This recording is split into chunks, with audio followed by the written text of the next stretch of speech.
जब अयोध्या में महादेव ने की भूख की लीला। एक बार की बात है, अयोध्या की पवित्र भूमि सरयू तट पर बसे उस नगर में आज एक विशेष आयोजन था। राघवेंद्र भगवान श्री राम अपने पितरों के श्राद्ध के लिए ब्राह्मण भोजन का आयोजन कर रहे थे। राजमहल के आंगन में पंगतें सजाई गई थीं। दूर दूर से ब्राह्मणों की टोलियां अयोध्या पहुंच रही थीं, क्योंकि ये कोई सामान्य भोजन नहीं था।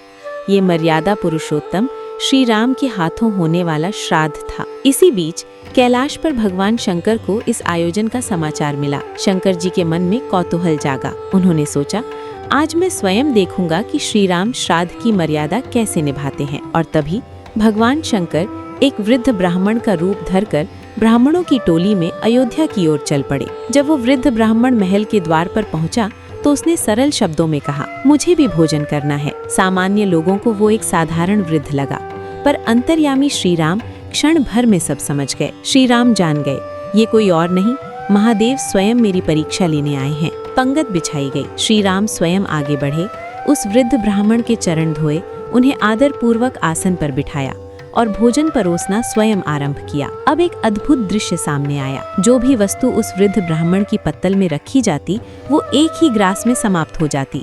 दाल, चावल, सब्जी, रोटी, कुछ भी पत्तल पर टिकता ही नहीं था। लक्ष्मण जी परोसते और पलक झपकते ही पत्तल फिर से खाली। सेवक हैरान, ब्राह्मण आश्चर्य में और श्री राम मन ही मन मुस्कुरा रहे थे। धीरे धीरे महल में चर्चा फैलने लगी कि एक वृद्ध ब्राह्मण है जिनकी पत्तल भरते ही खाली हो जाती है। ये समाचार माता सीता तक भी पहुंचा। माता चिंतित हो उठी, क्योंकि श्राद्ध में आमंत्रित सभी ब्राह्मणों को तृप्त करना श्री राम की प्रतिष्ठा का प्रश्न था। भोजन बनता रहा, परोसा जाता रहा, लेकिन अन्न भंडार खाली होने लगा। रसोई से संदेश आया कि अब भोजन शेष नहीं है, और उधर वो वृद्ध ब्राह्मण अब भी शांत भाव से पंगत में बैठे थे। तब श्री राम ने एक ऐसा नाम लिया जिससे पूरी लीला संपूर्ण हो गई।